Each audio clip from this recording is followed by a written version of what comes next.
Hello, my name is Amalia Cunningham, and I'm going to be giving a presentation on the Monkey King and how he has changed throughout the ages. These are the table of contents. We're first going to talk about his origins, then adaptations that have been done, then how the stories of the adaptations I'm talking about have changed, and then how the characteristics of the Monkey King has stayed the same or has become different. Here are his origins. His real name is Sun Wukong. He became the Monkey King because he jumped through a waterfall and he found the source of the waterfall. And he declared himself a forest demon and defeated the Dragon King and multiple other sea demons. He tricked death into erasing his and his monkey friends' names out of the Book of Life and Death. He was sent to heaven and he didn't like the position that they gave him, so he sought to become the great sage equal to heaven. He defeated everyone set after him, and he wreaked havoc until he ate the peach of immortality, which caused Buddha to punish him, and he was banished to a mountain to reflect, and he stayed there for 500 years. His first the first time he was seen was in Journey to the West. A monk freed him from the mountain and told him that he had to help him on his journey. The goddess of mercy gave the monk a magic band that controlled the Monkey King and made him serve him faithfully. And by the end of the journey, since the Monkey King stayed faithful and served the monk, he was able to achieve enlightenment. Here are some adaptations that have been done throughout the years. There are many forms of media that have taken inspiration or adapted from myths. From Greek to Japanese, different myths can be found in popular shows and video games. Some examples are Spirited Away, Marvel, Percy Jackson, and Assassin's Creed, which are all from different myths, as you can see. The stories of the Monkey King, however, it has stayed relatively the same in most adaptations. It doesn't really derive too far from the source material. And they're all loosely based in one way or another on the Journey to the West or his origin story, just with a few tweaks. These are the adaptations I'm going to be talking about, and I'm going to be comparing and contrasting them from the original. The first one we're going to talk about is Korean Odyssey, then American Born Chinese, then Lego Monkey Kid, then The New Legends of Monkey, and then finally The Monkey King. What Korean Odyssey was about was a girl named Jin So-mi. She sees ghosts and demons, and she somehow gets entangled with a demon called Sun Wukong, which is basically the Monkey King in this adaptation. And they have to work together to expel ghosts and demons, but there's a bigger evil lurking, and while working together, they also fall in love. Something that I liked about how they incorporated stuff from the original to this new adaptation is the way they made his magic band. In the original, the magic band was given to him by the goddess so that the Monkey King wouldn't betray the monk. In this one, it was given to Jin So-mi, and it basically made him like fall in love with her, like feel love for her. And I like the way that they incorporated that. And they also incorporated characters from Journey to the West into this. So I thought that was also cool how it wasn't the story of Journey to the West, but it was still like they still put features from that. Like they took features from it and just made its own story, which I thought was really cool. And the big bad evil at the end was the Dragon King, so it also stayed true to his origin myth, which was, I thought that was neat.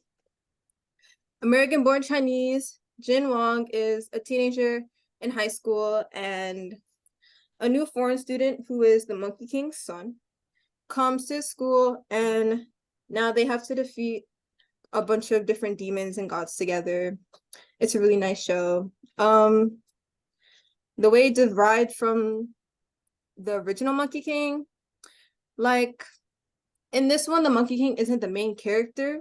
He's more of a secondary main character. He has a son, like he's a father, he's grown up, which I think is a cool take they did on it. They showed his life after he went crazy and like settled down and showed how he could be once he like achieved that enlightenment. They talk about what happens after, which I thought was nice.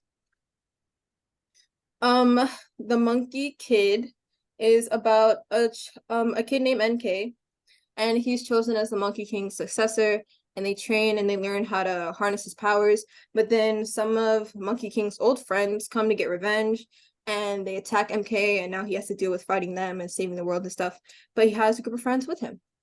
And I like this take on it because it's kind of the Journey to the West, but not really. Because like they have like the characters of Journey to the West, like the pig and the monk and stuff. But it's kind of like showing, like in American Born Chinese, it's showing Monkey King in kind of like a mentor kind of way. Like he's still like the Monkey King, he's still like himself, but he's learning how to wind down. So instead of showing what happens after he's already winded down, it's showing his process to becoming a mentor and a better person. The New Legends of Monkey. It's about a monk who frees the Monkey King, and they have to collect the scrolls of Buddhist wisdom and defeat the demon that's been plaguing the world. This is actually the story of the Journey to the West. It's like a new spin on it. Like the original monk, I think in the story died, and so a girl had to take over, and she's a new monk, and now they have to go together and save everyone. So it's still kind of the same story, but like there's a new villain and stuff like that. And I think they also fall in love in this, the monk and the Monkey King. The final one I want to talk about is The Monkey King, Netflix's new movie. It's basically the story of how he became the legend and how he got his stick and stuff, but he meets a girl and she teaches him to be better and to become a better human and not just save people for himself, but save them because he wants to help them and see them do better. And as you can see, it's a modern retelling of his original story. So it's not Journey to the West, but it shows his origins this time with a little girl that shows him how to have humility. And these are the characteristics and how they stayed the same. They were similar because all versions of the Monkey King that I have seen, at least, they're still arrogant, rude, uncaring, irresponsible. They have really big egos, but by the end of the story, they learn how to be better, and they're also really witty. The differences with this one, I showed how they were different in each. Like in Korean Odyssey, the Monkey King was really cruel. Like he was unnecessarily cruel to the point where like he was evil, which that was kind of a weird take that they took on it. Like he was just really like a worse person than he is in other stories. In American Born Chinese, I already touched on it, but he's more responsible because he's a father and he doesn't want his son to make the same mistakes as he did when he was younger. So he's more responsible in this adaptation.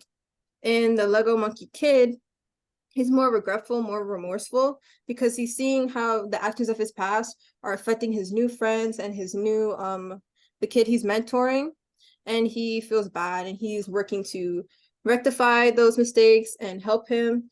And he's learning about how what he done in the past might have not necessarily been the best choice in gaining power and getting up in the world.